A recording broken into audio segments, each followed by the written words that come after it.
ओम शांति। बनिया जाति के लोग अमीर क्यों होते हैं, ये रहस्य आपको आज तक किसी ने नहीं बताया होगा। यदि आप भी बनना चाहते हैं अमीर तो करिए ये उपाय। आपने देखा होगा अधिकतर जो बनिया जाति के लोग होते हैं सब पैसे वाले होते हैं, सब अमीर होते हैं। भले चाहे उनकी छोटी मोटी सी ही कोई दुकान हो, लेकिन फिर भी वो अच्छे से बरकत करते हैं, पैसे वाले होते हैं। बहुत कम होंगे, बहुत कम 1% ही की जिनके पास कमी रहती हो, पैसे की परेशान रहते हो, नहीं तो अधिकतर छोटे से छोटा बनिया भी होगा तो भी उनकी बहुत तरक्की होती है, अच्छे से संपन्न होते हैं। आखिर इसका रहस्य क्या है, ये राज क्या है? तो आइए जानते हैं इस राज को आज। आपने देखिए कभी बनिया जो लोग होते हैं उनको कभी अभिमान में देखा है? कोई विशेष ही कोई अगर कोई व्यक्ति हो तो हो, लेकिन कोई अभिमान में नहीं होते हैं बनिया। बनियों के पास बहुत पैसा होता है, सभी ने देखा है, लेकिन इतना पैसा होने के बावजूद भी एक फटा सा कुर्ता पहने रहेंगे और अपनी दुकान में काम करते रहेंगे शांति से।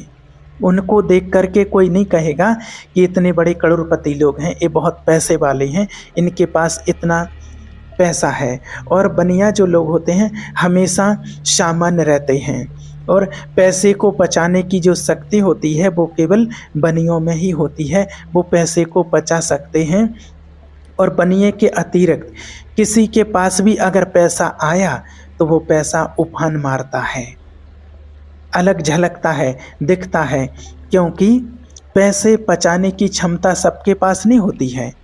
जैसे ज्ञान को पचाने की क्षमता होती है एक सहनशील के पास। जो सहनशील शांत स्वभाव का व्यक्ति होगा वो ही ज्ञान को पचा सकता है समाज में। और किसी के पास अगर ज्ञान आएगा तो वो सबके पास बैठ कर के अपने ज्ञान को बहाएगा कि देखो, वो यही कहते हैं कि तुम तो बेवकूफ़ हो, देखो हम कितना जानते हैं, हमारे अंदर कितना ज्ञान है। किसी के पास जरा सा ज्ञान आ जाए तो वो ज्ञान सभी जगह बताते हैं, वो आपको जीने नहीं देगा, जबकि वो कहेगा कि अरे तुम क्या जानो, हम ही ज्ञानी हैं, जबकि होता उनके पास थोड़ा सा ही है। अगर कोई शूर्पणखा के पति का नाम याद कर लेगा तो वो सबको बताएगा कि अरे हम तो बहुत बड़े ज्ञानी हैं, हम तो बहुत बड़े ज्ञानी हैं। आप जानते हैं शूर्पणखा के पति का नाम क्या है? कुछ लोग होते हैं जो जैसे किसी जैसे श्री राम जी के पिताजी का नाम क्या था, दशरथ जी के पिताजी का नाम क्या था, उनके पिता का नाम क्या था, तो उनको लगता है कि देखो हम सब जानते हैं, हम बड़े ज्ञानी हैं। तो शांत सहनशील स्वभाव वाली आत्मा वो व्यक्ति भी ज्ञान को पचा सकता है। और वैश्य जो बनिए होते हैं वो पैसे को पचा सकता है। अगर और किसी के पास ज़्यादा पैसा आ जाए तो बड़ा कठिन होता है, मुश्किल होता है उसको पचाने के लिए। इसलिए पैसा जब आपके पास आए तो आपको अपना स्वभाव सरल बनाना है, सहज बनना है, आपको दिखावे में नहीं उलझना है। इस बात का ध्यान रखना है। बनिया आदमी कभी भी दिखावे में नहीं उलझता है। उसके पास जितना चादर होती है उतना ही पैर फैलाता है। विवेक से, बहुत दिमाग से काम करते हैं बनिया लोग। बनिया लोग धन्य धान्य से बहुत संपन्न होते हैं। छोटी सी दुकान में भी वो खुश रहते हैं और छोटी सी दुकान में ही बहुत कुछ कर जाते हैं, क्योंकि वो बहुत हिसाब किताब से चलने वाले लोग होते हैं। उनका फिजूल का खर्चा नहीं होता है। इसलिए अगर आप भी बनिए की तरह बनना चाहते हैं पैसे वाले अमीर, तो आपको भी चाहिए कि आपके लिए भी पैसे अगर आपके पास आए तो गंभीर बनो, सरल बनो, सहज बनो और हमेशा झुको। आपने देखा होगा कि जो बनिया लोग होते हैं, जो पैसे वाले लोग होते हैं, वो हमेशा सहज सरल होते हैं, उनका स्वभाव सरल होता है और हमेशा झुक कर के चलते हैं। बनिए लोग आपने देखा होगा खुद वो आपको पहले झुक कर के राम राम कर लेंगे, आपको नमस्ते कर लेंगे। और जो अहंकारी व्यक्ति होगा वो तना हुआ जाता है सिर ऊपर करके और वो कभी किसी के आगे झुकता नहीं है। तो जो वजनदार व्यक्ति होता है, जो सहनशील व्यक्ति होता है, पैसे वाला होता है, वो हमेशा झुक कर के चलता है। गुणवान जो होता है वो हमेशा झुक कर के चलता है।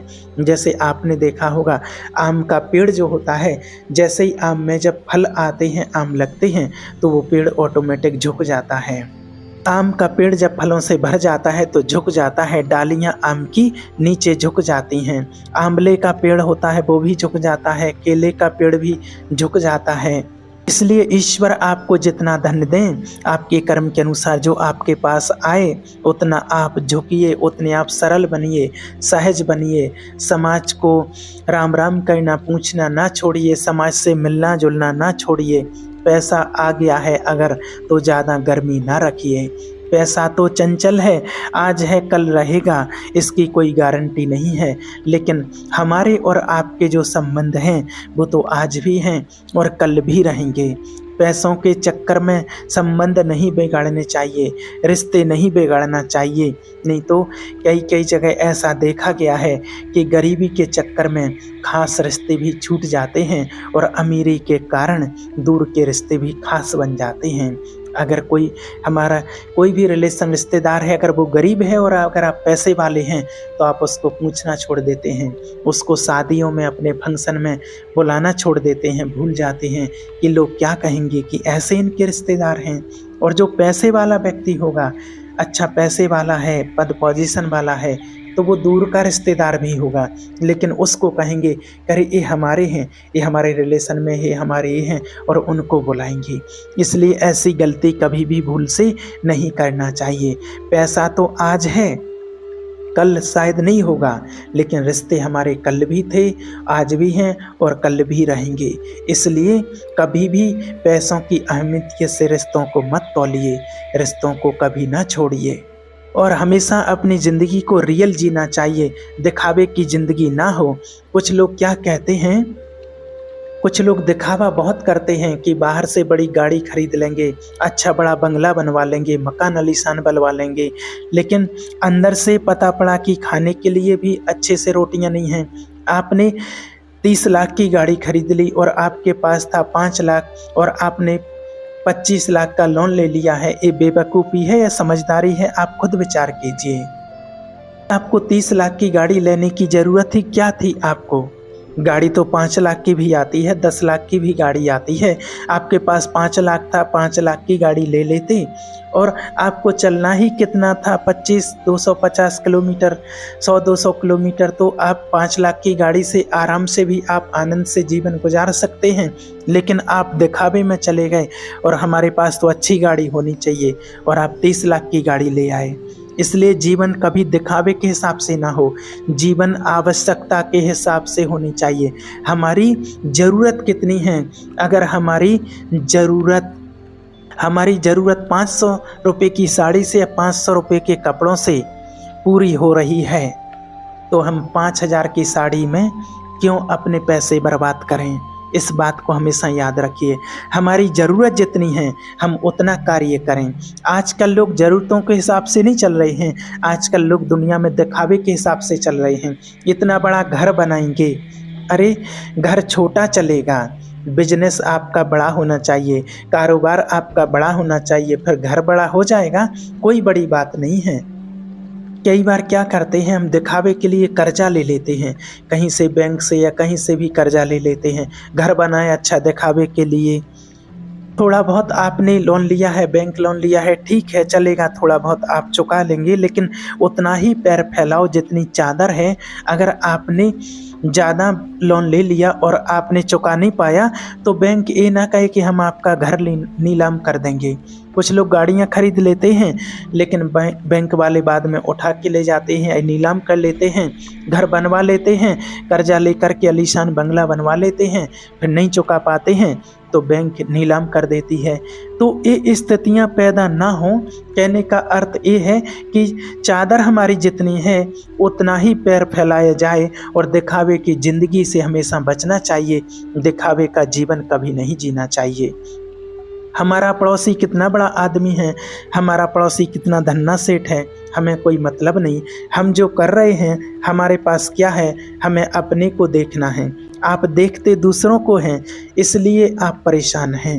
आपका दोस्त 50 लाख की गाड़ी लाया और आपको लगा कि पापा का एक खेत बेच देते हैं या एक प्लॉट बेच देते हैं, हम भी गाड़ी ले आते हैं। अरे प्लॉट बेच करके, अपनी प्रॉपर्टी बेच करके, ज़मीन बेच करके, कोई भी सोना चांदी गहने बेच करके, और अगर आप गाड़ी खरीद रहे हैं तो इससे बड़ी मूर्खता और कोई नहीं है। गाड़ी आप 50 लाख की या 20 लाख की आप खरीदोगे तो गाड़ी खरीदने के 1 घंटे के बाद ही उसके 1 लाख रुपए कम हो जाएंगे। 1 घंटे में ही आपकी उस गाड़ी की रेट उतनी नहीं रहेगी जितनी आपने खरीदी है। शोरूम से बाहर आते ही आपकी गाड़ी के रेट 1,50,000 कम हो जाएंगे। 1 महीने बाद आपके और ज़्यादा कम हो जाएंगे और 1 साल के बाद आपके 1,00,000-2,00,000 रुपए कम हो जाएंगे और कम होते ही चले जाएंगे। उस गाड़ी की कीमत कम ही होनी है, लेकिन जो आपने अपने पिताजी की प्रॉपर्टी, खेत हो या प्लॉट हो या कोई सोना चांदी गहना हो, वो आपने बेच दिया, उसकी कीमत हर घंटे बढ़नी थी और बढ़ती रहती है। तो प्लॉट ज़मीन बेच करके गाड़ी खरीदना ये समझदारी नहीं है। इसलिए अपनी इच्छाओं पर लगाम लगाइए, अपनी इच्छाओं पर लगाम लगाओ। प्रॉपर्टी ना बेचो, पिताजी की संपत्ति को बनाओ, उसे बिगाड़ो मत। इस बात को हमेशा याद रखना। कभी अपने पतियों से मत बोला करो कि हमें 5,000 की 10,000 की साड़ी दिलाओ, 10,000 की साड़ी चाहिए। 10,000 की साड़ी पहनना समझदारी नहीं है। साड़ी तो आपकी 1,000-500 की भी हो सकती है। अगर 10,000 की एक साड़ी से अच्छा है कि 2-2 हज़ार की 5 साड़ी या हज़ार की 10 साड़ी ले आओ, तो 10 कलर की हो जाएंगी, 10 फंक्शन के लिए हो जाएंगी। और वो 10,000 की तो एक फंक्शन के लिए हुई है, दोबारा तो आप पहनते नहीं हो दूसरी बार, क्योंकि पिछली बार पहन के गए तो थे इस फंक्शन में, अब दोबारा तो वो पहननी नहीं है। वो पैसा जो है उसको आप बचाओ, बच्चों की पढ़ाई में लगाओ, अपने बिजनेस में लगाओ, अपने और अच्छे काम में लगाओ, अपने सफलता के लिए वो पैसा खर्च करो। ज़्यादा शौक में ना उलझो, फैशन में ना उलझो। जीवन हमारा सादा हो, इच्छाएं कम हो और आपकी कामयाबी ज़्यादा हो, तरक्की ज़्यादा हो। और जिस दिन आप कामयाब हो गए, जिस दिन आप कामयाब हो जाओगे, तो फिर गाड़ी और बंगला तो कोई मायने नहीं रखता है। 1 साल नहीं लगेगा, ये कोई बड़ी बात नहीं है। आपकी कामयाबी मायने रखती है। अगर आप कामयाब हो गए, और अगर जब तक आप कामयाब नहीं हैं तब तक आपको जोर लगा करके चलना ही पड़ेगा। जब आप कामयाब हो गए, मैच्योर हो गए, समझदार हो गए, आपके पास सब कुछ हो गया, तो गाड़ी बंगला तो आपके आगे पीछे घूमेगा, कोई बड़ी बात नहीं है। लेकिन अगर आप सफल हुए नहीं हैं और अपने पिताजी की संपत्ति बेचना शुरू कर दिया, उससे गाड़ी बंगला खरीद रहे हैं, बनवा रहे हैं, आपका पति कमाता 20,000 है और आपको चाहिए 5,000 की साड़ी, फिर तो पति के बाल जल्दी गिर जाएंगे। ऐसा ही होता है। तो वो समय से पहले ही बुढ़ा हो जाएगा, आपकी इच्छाएं पूरी ही करता रहेगा, आपकी इच्छाएं पूरी करते करते। इसलिए उसकी कमाई के अनुसार खर्च करो और 2 पैसे माता बहनों को बचाना चाहिए अपने आने वाले समय के लिए। भगवान ना करे कि कोई ऐसा समय आए, लेकिन आई विल के लिए 2 पैसे बचाना चाहिए। अगर कोई ऐसा अचानक किसी भी प्रकार की कोई ज़रूरत पड़ जाती है, आवश्यकता पड़ जाती है, तो ऐसा ना हो कि आपको किसी के आगे, किसी के सामने हाथ ना पसारना पड़े। एक गृहस्थी ऐसे चलानी चाहिए। माता बहनें, वो माताएं बहनें बहुत अच्छी मानी जाती हैं जो 2 पैसों को बचा करके चलती हैं, और वो माता बहनें थर्ड क्वालिटी की होती हैं जो पैसे को उड़ाती हैं। पैसा पति ने दिया और आपने उड़ा दिया, ऐसा कभी नहीं होना चाहिए। पैसा पति दें तो उसको संभाल करके रखना चाहिए, 1 रुपया भी खर्च नहीं होना चाहिए, उसको संभाल करके रखना चाहिए। व्यर्थ में क्यों खर्च करना है? क्या मिलता है व्यर्थ का खर्च करने से? व्यर्थ के दिखावे से क्या हो जाता है? इसलिए हमें अभिमान से हमेशा बचना चाहिए, कभी किसी प्रकार का कोई अभिमान नहीं दिखाना चाहिए। ऐसे भी कहते हैं कि मिट्टी है हम तो, और इस मिट्टी के शरीर पर अभिमान किस चीज़ का करना चाहिए? मरने के बाद, शरीर छोड़ने के बाद क्या बचता है? राख बचती है। और जब हम यहाँ पर दुनिया में लोग हैं, अभी एक दिन राख बनना है, सबको राख बनना है और सब राख बनते जाते हैं। तो जब हम राख बन ही जाएंगे तो घमंड किस बात का करें? इसलिए हमेशा याद रखो, सादा जीवन उच्च विचार। हमेशा कम खर्चे का जीवन हो, कम खर्च में काम चलाना चाहिए, सादगी हो, पैसे खर्च ज़्यादा ना हो। पैसे ईश्वर ने ज़रूरत से ज़्यादा दिया है तो उड़ाओ मत। हमेशा समाज की सेवा में लगाओ, परोपकार करो, अच्छे कार्य में लगाओ। कोई ज़रूरतमंद है, कोई गरीब है, आपके पड़ोसी हैं, आपके रिश्तेदार हैं और वो बेटी की शादी करने में असमर्थ हैं, उनकी नहीं हो पा रही है, उनके पास इतना पैसा नहीं है, तो अपने ही तो हैं, समाज के लोग हैं, पड़ोसी हैं, रिश्तेदार हैं, उनकी मदद करो, उस कार्य में हाथ बटाओ। भूखे को खाना खिलाओ, प्यासे को पानी पिलाओ, निर्वस्त्र को वस्त्र दो। जो बेचारे ऐसे लोग आपके समाज में या आपके रिश्ते रिलेशन में हैं ऐसे कि जो सर्दियां आ रही हैं, उनके पास कपड़े नहीं हैं, तो ठंड में बेचारे सिकुड़ रहे हैं, तो उनके लिए आप सहायता करो, उनकी मदद करो। आप सक्षम हैं तो ऐसे लोगों की मदद करनी चाहिए और हमेशा सदुपयोग करो पैसे का। ऐसा नहीं कि पैसा है तो आप 50,000 की साड़ी पहनने लग जाएं, लाख लाख रुपए के पैंट सूट पहनने लग जाएं। नहीं, ऐसा नहीं करना चाहिए। और पैसा है तो दारू पीने लग जाएं, 5,000 10,000 की दारू पी रहे हैं, पार्टियां कर रहे हैं, यह तो पैसे का दुरुपयोग होता है, ये पैसे का दुरुपयोग होता है। ऐसा नहीं करना चाहिए। आज देख रहे हैं उल्टी सीधी चीज़ों में लोग कितना खर्चा कर रहे हैं, लाखों रुपए की शराब पी जाते हैं, पार्टियां कर लेते हैं। ऐसा सुना है कि लाख लाख रुपए की भी बोतलें आती हैं, वो कैसी होती होगी। चरस अफीम भी बहुत महंगा आता है सुना है, और लोग उसका भी नशा करते हैं। ताज्जुब लगता है कि भगवान इतने लाखों रुपए के खर्च कर देते हैं नशे के लिए, और इतना व्यर्थ के खर्चे से तो कितने असहाय और गरीब बच्चों का मदद हो सकेगा। किसी गरीब बच्चे को अच्छे से पढ़ने लिखने में उसकी मदद हो सकती है, और गरीब कन्याओं की शादी में मदद हो सकती है। जो कोई ऐसे गरीब लोगों के बच्चे होते हैं, बच्चियां होती हैं कि जो पढ़ने के इच्छुक हैं, समर्थ हैं, उनके पास कोई समर्थ नहीं है, पैसा नहीं है, लेकिन इच्छुक हैं, उसमें विवेक है, लेकिन वो पढ़ नहीं पा रहे हैं पैसे के कारण, गरीबी के कारण। और अगर आप उल्टे सीधे खर्चे की जगह शराब जैसे नशीली चीज़ों में जो खर्चा कर रहे हैं, और अगर वो आप ऐसे लोगों की मदद करने में लगाएंगे तो आपको कितनी दुआएं मिलेंगी, कितना पुण्य मिलेगा। जो गरीब आदमी होते हैं, आपने देखा होगा कई लोग हैं जो लाखों रुपए की पार्टी एक दिन में कर देते हैं, और गरीब लोग होते हैं कि जो 25-50 हज़ार में अपनी बेटी का विवाह निपटा देते हैं।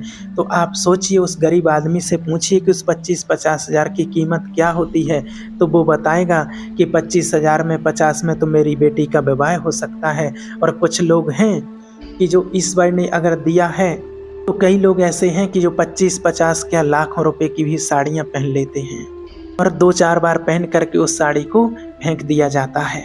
देखिए, भगवान करे आप बहुत तरक्की करें, आप बहुत पैसे वाले बने। आप लोगों से बोल रहे हैं भगवान सबको बहुत पैसे दीजिए, सबको धन धान से भरपूर कीजिए, लेकिन आपसे हाथ जोड़ के निवेदन है कि जब आपके पास पैसा आता है तो भगवान एक जिम्मेवारी भी आपको देते हैं कि ये पैसा उड़ाने के लिए नहीं है, आपको दिया है तो आप उनकी मदद करो जिनको आवश्यकता है। अपना दिल खोलो और ज़रूरतमंदों की सेवा करो, मदद करो, दीन दुखियों की मदद करो, उनकी सपोर्ट करो जिनको आवश्यक है। ये सेवा जो होती है, ये सबसे बड़ा धन होता है। शौक़ तो देखिए रावण के भी पूरे नहीं हो पाए, तो शौक़ तो इंसानों के पूरे कहाँ से हो सकते हैं। आप कितने भी बड़े बन जाओ, लेकिन शौक़ और इच्छाएं कभी पूरी नहीं हो सकती हैं। इच्छाएं कभी किसी की पूरी हो सकी हो अगर आज तक, तो आप बताइए, इच्छाएं कभी किसी की पूरी नहीं हो सकती हैं, ज़रूरतें सबकी पूरी होती हैं। इसलिए आपसे कहते हैं कि लायक हो अगर देने के, इसलिए आपसे कहते हैं कि पैसा आप खूब कमाओ पर सेवा करो, व्यर्थ में खर्च ना करो, व्यर्थ में ना बहाओ, उल्टे सीधे कामों में ना बहाओ, ज़रूरतमंदों की मदद करो और अच्छे कार्य में लगाओ। 2 पैसा ज़रूरत के लिए बचा करके रखो कि समय आने पर कभी आपको हाथ ना फैलाने पड़े। अगर आप ये उपाय करते हैं तो आपको कभी किसी के आगे हाथ फैलाने की ज़रूरत नहीं पड़ेगी। ओम शांति।